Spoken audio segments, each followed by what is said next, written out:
Thanks for joining me for this Musescore tutorial from the semi truck. I'm going to show you how to write some drums inside of Musescore. So I'm talking fast because I don't want the video to be too long.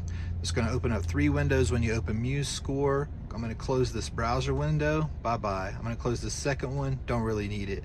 Now we're at our main window here. I'm going to maximize it. Go up to here. You'll see the little page with the plus sign. Click it. That'll start a new score wizard. Here we are at the title. I'm going to call it drums. Okay, there's our title. Go down and click next.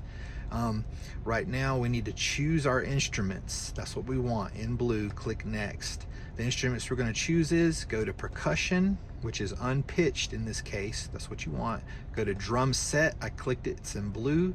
Hit add to score. So our score now has a drum set on it. Click next.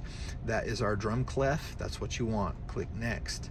Up here the time signature is 4/4. That's good. Number of measures is 32. That's good. I'm going to click this tempo right here. It's at 100. I'm going to make it it was at 120, but I want it to be 100 beats per minute. So I'm gonna go ahead and click finish. We got our score here. You can zoom in and see what it looks like. First we're gonna add a count in or stick clicks. So I'm gonna press in and then I'm gonna go A. That's the snare drum right now. I'm gonna press the left arrow to select it. I'm gonna press down once.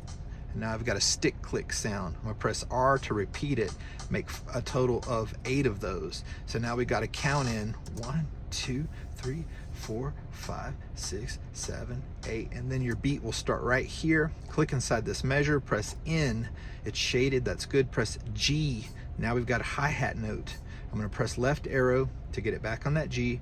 Press in to de-shade it. I pressed in to unshade it there. Now go up here and press this little 8th note. It's right here. See it? It's got a little flagpole. Boom. Okay, so now we've got an 8th note there. I'm gonna click that note, press in, now it's shaded, and press R until you have 8 of those hi-hats. I'm gonna left arrow over, and I'm gonna press X to flip it up. Left arrow over, press X to flip it up. Go to the first note, I'm gonna press Shift B. Now it's a bass drum. Go over once more, press Shift A, that's the snare drum. Go over to here, press Shift B, that's the bass drum. Go here and press Shift A. So now we got a beat right here. It sounds like this. Cool. Space bar makes it start playing and stop playing. I'm going to zoom out just a little bit.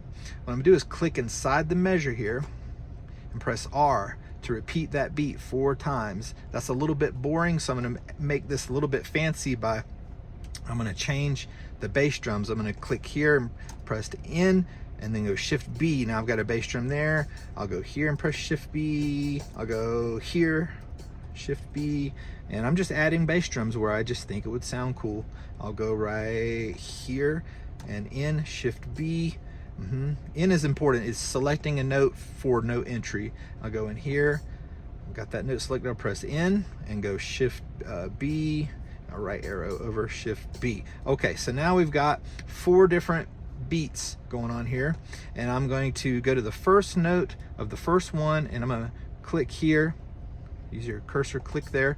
I'm going to press the up arrow until it turns into a crash cymbal. Cool. So now we got a crash at the beginning of the beat. That's a nice 1, 2, 3, 4 measure beat.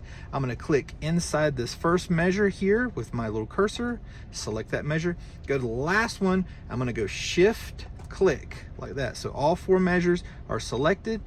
Now press R and see how it copies all 4 measures over and over. Okay, now let's learn how to export this whole thing into an MP3 so we can use it inside of Reaper. Go up to File, then go down to Export. Under Export, see where it says PDF file? We don't want that. We want it to say MP3 audio. Now go ahead and hit Export.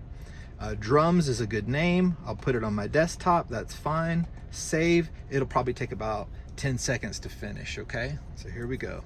I'm talking fast to keep the video brief so I can send it to you from my truck here because I'm way out in the middle of Nebraska.